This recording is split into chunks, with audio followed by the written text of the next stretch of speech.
노년을 위한 가장 확실한 연금은 돈이 아니라 근육입니다. 이 소중한 근육연금 어떻게 지키고 쌓아야 할까요? 여러분의 건강을 지키는 5분, 오늘은 노년 근감소증에 관해 알아봅니다.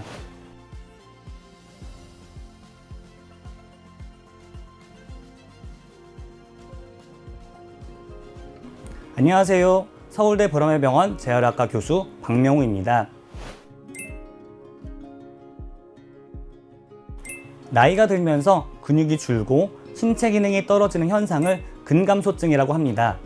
연구에 따르면 60세 이상 노인의 10에서 27%가 근감소증을 겪고 있으며 특히 입원 환자의 경우 평균 35%가 근감소증에 해당되는 것으로 알려져 있습니다.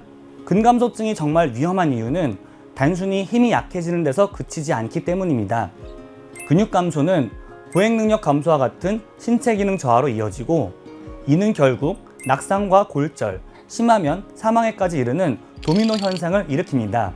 실제로 국내 한 연구에서는 근감소증이 있을 때 사망 또는 요양병원 입원 위험이 남성은 5.2배, 여성은 2.2배까지 증가한다고 보고했습니다. 뿐만 아니라 심혈관 질환 위험은 3배, 치매 위험은 50%나 높아지는 것으로 알려져 있습니다. 그리고 경제적인 부담도 상당합니다. 한 영국 연구에 따르면 근력이 약한 노인은 연간 약 450만 원의 추가적인 의료비가 필요하였고 이 중 절반 가까이가 돌봄 비용으로 지출되었습니다. 이처럼 근육은 우리의 건강 수명뿐만 아니라 나와 가족의 경제적 부담까지 덜어주는 매우 중요한 금융자산이라고 할 수 있습니다. 병원에 오시기 전에 내가 근감소증에 해당하는지 몇 가지 자가점검 항목을 통해 스스로 확인해 볼 수 있습니다. 우선 걷는 것이 예전 같지 않거나 의자에서 일어나는 것이 힘든 것처럼 기능이 떨어졌다고 느끼는 경우가 경고 신호입니다. 또한 의도치 않은 체중 감소나 반복적인 넘어짐이 있는 경우 혹은 신부전, 만성 폐쇄성 폐질환, 당뇨병과 같은 만성질환을 앓고 계신 경우에도 근감소증을 의심해 볼 수 있습니다. 선자세에서 줄자로 종아리의 가장 두꺼운 부분의 둘레를 측정했을 때 남성은 34cm, 여성은 33cm 미만이면 근육 감소를 의심할 수 있습니다. 또한 자가진단 설문지를 통해서 확인할 수 있는데 총점이 4점 이상인 경우에도 근감소증을 의심할 수 있습니다. 다음은 신체 기능을 직접 확인하는 방법입니다. 팔짱을 낀 상태에서 의자에 앉았다 일어서기를 5회 반복하였을 때 12초 이상 걸린다면 근력 및 기능 저하를 의미합니다. 또는 보행 속도를 재보는 것인데 보통 걸음으로 1초에 1m도 채 가지 못한다면 역시 기능이 떨어졌다고 볼 수 있습니다.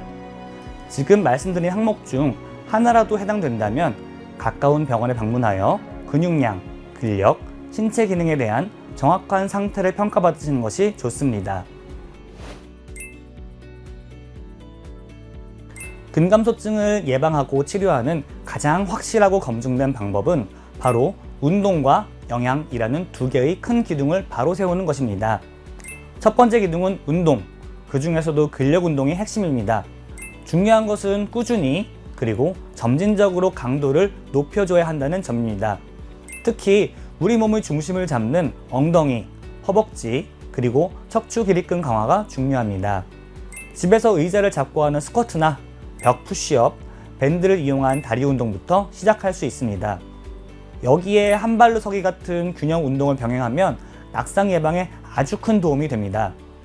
두 번째 기둥은 영양입니다. 운동으로 근육에 자극을 줬다면 이제 원재료인 단백질을 충분히 공급해야 합니다.